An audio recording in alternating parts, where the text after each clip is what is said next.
Dear Nintendo, hi, it's me, Austin, etc.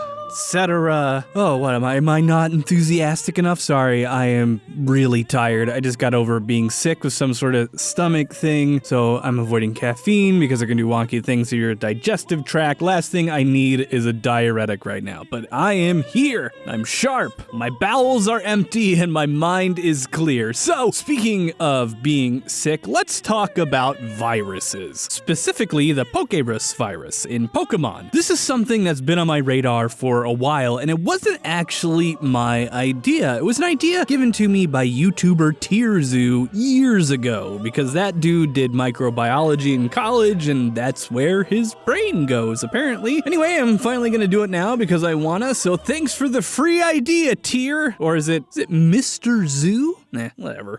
So first of all, what is the Pokerus? It is a virus, probably. The lore isn't that clear on whether it's actually a virus or not, but it is a microorganism of some kind. It's contagious, passing from Pokemon to Pokemon. If one of your Pokemon has it, there is a small chance that it will pass to another Pokemon in your party. A Pokemon can very rarely, like 3 in 65,536 times, catch it after a battle ends. That is a 0.0046% chance of catching it in the wild. This means that it's either not highly contagious, which is likely, or it's highly rare, which is also likely, or it's both, which is, extremely likely. Anyway, for context, the chances of encountering a shiny Pokemon is 1 in 8,192, or about 0.012%, making finding a shiny Pokemon over 2.5 times more likely than catching the Pokerus, which is good, right? Less chances of getting a Pokemon virus? Well, no, that is actually terrible news. Why? Because the Pokerus frickin' rules! A Pokemon that catches the Pokerus gains effort values at a doubled rate, which, in order to understand what the heck that means, I'm gonna have to explain EV training. No, Tanya, not EV training, EV training. Good grief. Okay, so let's take a random Pokemon. Actually, let's make it actually random. I'm gonna use randompokemon.com to give me something actually completely random. Come on, big money, no whammies. And I got Cofagrigus. All right, hold on. I literally have no idea what this Pokemon is. Just give me a sec. Okay, it was introduced in Gen 5, evolves from Yamask at level 34. Pokedex entry says, it has been said that they swallow those who get too close and turn them into mummies. They like to eat gold nuggets. They pretend to be elaborate coffins to teach lessons to grave robbers. Their bodies are covered in pure gold. Grave robbers who mistake them for real coffins and get too close end up trapped inside their bodies. There are many depictions of Cofagrigus decorating ancient tombs. They're symbols of the wealth that kings of bygone eras had. Neat! Good stuff. All right, so, where were we? Oh, right! EV training. Okay.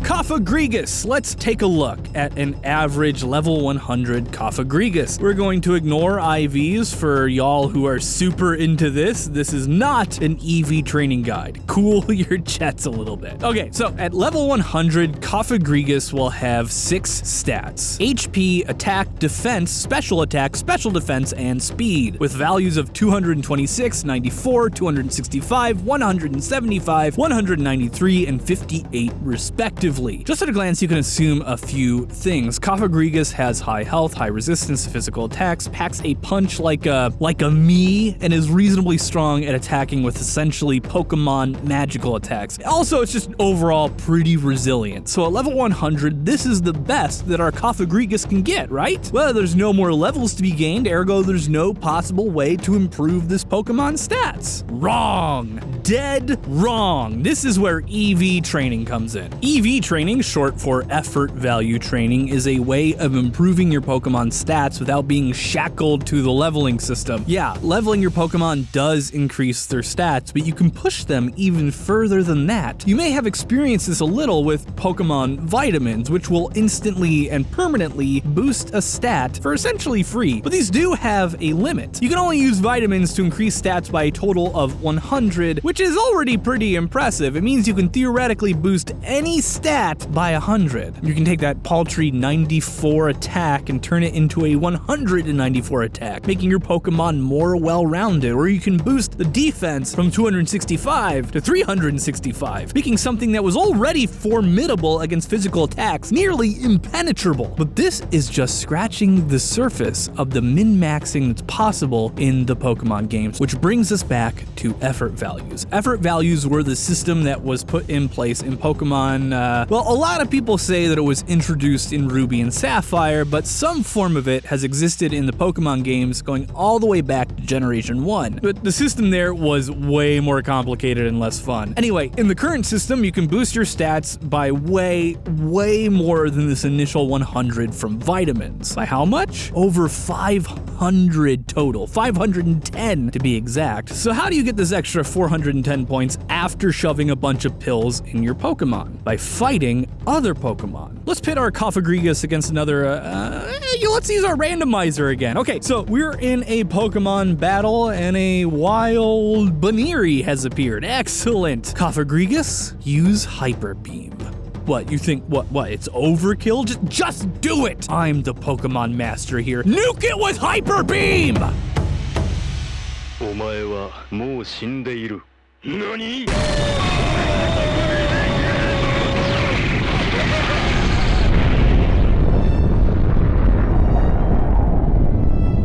Okay, we've knocked out Baniri. Nice. I'm sure there will be no consequences to putting a wild animal in a coma surrounded by its natural predators after zapping it with a laser beam. Battle's over and boom, we've gained an effort value point. 1, to be precise. According to Bulbapedia, Baniris are worth 1 effort value point in the speed stat, meaning each one we kill, knock out, our Cofagrigus will gain 1 point to their speed stat. And that's it. That is EV training. You can boost a Pokemon stats by over 500 points just by playing the game. There's an entire list of Pokemon out there with different effort value rewards, so just find a place with a ton of Pokemon in it that have the stat you want to grind and begin the mass extermination. Let's take our hypothetical Cofagrigus with his base stats and up them to 240 HP, 94 attack, 427 defense, 317 special attack, 339 special defense, and 104 speed, making them a literal tank. Thick as heck armor with a cannon strapped to its head. All of this accomplished through EV training and basically doubles the potential power of any given Pokemon. And what does this have to do with Pokerus? Everything.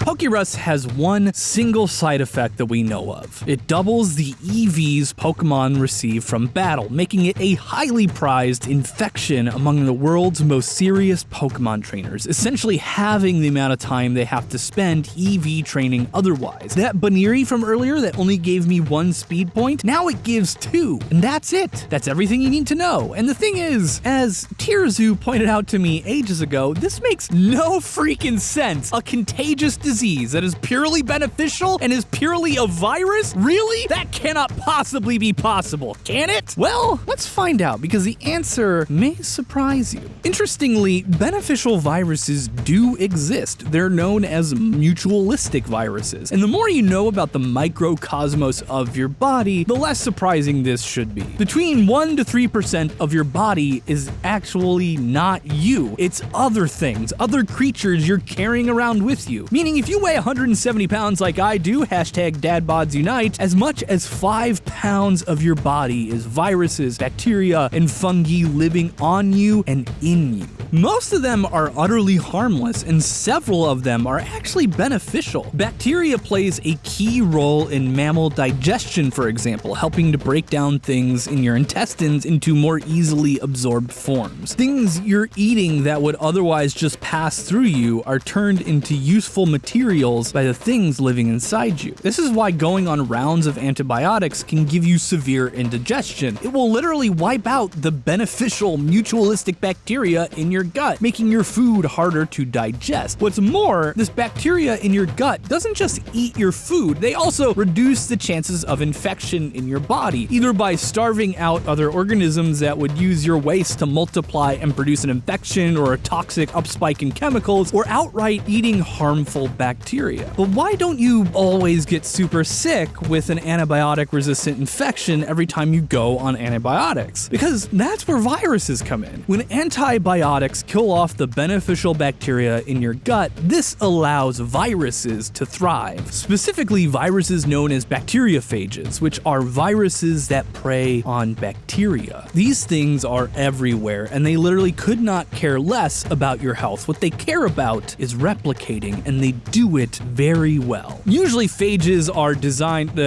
adapted to prey on very specific bacteria, meaning they'll leave things like your beneficial bacteria in your guts alone, because they've just not adapted to attack them. But when the bacteria that have been keeping harmful bacteria at bay suddenly gets wiped off the face of the earth from antibiotics, this becomes an all-you-can-eat buffet to those bacteriophages, and they will go to town, inserting their biological information into these bacteria that would turn your body into a living war zone, replicating inside them and exploding out by the millions to infect and kill more. A huge spike in viral bacteriophages has been documented in patients that go on strong antibiotics, and it's a large reason why antibiotics presently don't immediately kill us due to malnutrition, secondary infections, or spikes in toxins. Pretty cool stuff. So what, the Pokerus is just a bacteriophage that lives in the Pokemon gut flora? Well, nah, probably not. For one thing, these phages have no noticeable symptoms, positive or negative, on our bodies. They just maintain the status quo. And what's more, they're not really contagious. You don't catch them from other people or animals. They just kind of exist in you already in small numbers. What's more, in order for bacteriophages to make Pokemon faster, stronger, smarter, and healthier in the way that the Pokerus does, it'd mean there'd have to be some sort of bacteria living inside the Pokemon, which was actively making them dumber and slower and weaker, which I guess is a possibility, but that sounds like a pandemic to me. Someone should look into that. So what, does this mean that the Pokerus is inviable, that it's not a virus and it couldn't exist? Oh, absolutely not. For example, viral infections have been key in evolution in messing with our DNA, and some viruses have been shown to have developmental benefits on rats. This does not explain the Pokerus at all. Nothing on Earth can make things faster, stronger, and smarter. Well, almost nothing natural. But when you get into the world of gene therapy, all bets are off. And what's a key component of gene therapy? Viruses. Using tools like CRISPR, which I can't explain in detail here, gene therapy uses viruses to basically fix DNA. This is because viruses are perfectly adapted for this task. Viruses' entire jam is invading cells and twisting them for our own uses before moving on to another cell and doing the same thing. They can do this by essentially snipping off DNA and replacing it with another floating piece that's nearby. I know it seems like it should be more complicated than that, and it is, but it also kinda isn't. That's how it works. Meaning, while a virus could never randomly evolve to just make Pokemon better, one could be designed to. And it could be designed to be contagious, or it could just happen to be contagious by mistake. Someone drops a vial in a lab, oopsie poopsie, now it's out there. And what's more, gene therapy actually explains everything. Because after the Pokemon cures the Pokerus after a few days, you know what doesn't go away? They're double EVs. That's right, even after a Pokemon has no trace of the virus left in their bodies are still getting the benefits. Meaning it wasn't the actual infection giving them this advantage, rather the infection was unlocking this accelerated growth rate in Pokemon. The Pokerus goes into the body, rewrites all the DNA to allow a Pokemon to grow faster and smarter, and then moves on, or dies. After the DNA is rewritten, there's nothing else to do. But the Pokemon already has its DNA rewritten, so it remains powerful, more capable forever. It's essentially the forced evolutionary virus from Fallout, but it doesn't mutate Pokemon into giant monsters, unfortunately. That would actually rule. So next time when you're out trying to catch the Pokerus, remember, it was designed by some lab somewhere. Probably some lab that made Mewtwo. They're all about gene tampering stuff, and just pray it doesn't evolve into some sort of zombie virus or something that makes your Pokemon want to eat your brains. Sincerely, Austin. P.S. Also, there is, fun fact, a lively debate in the scientific community about whether or not viruses are considered alive or not. This is because viruses, while clearly organic in nature, fail to check the boxes that many other organisms do. Viruses aren't made up of cells like many other organisms, rather it's a virion. They don't reproduce like other organisms, they don't grow, they don't use energy in the same way, they don't have the same genetic wholeness as other organisms. So, what do you think? Are viruses alive? Are they something else? Debate down in the comments section after you read a few articles on it first. It is wild stuff. And I want to give a personal shout out to my Patreon patrons, Matthew Ridge, Isby, Ronald Coleman, Alan Hagers, EditAmTP, Nicholas Spillinger, Larissa Resnick, and Mazer. If you guys make this show possible, I love you so much and have a good one.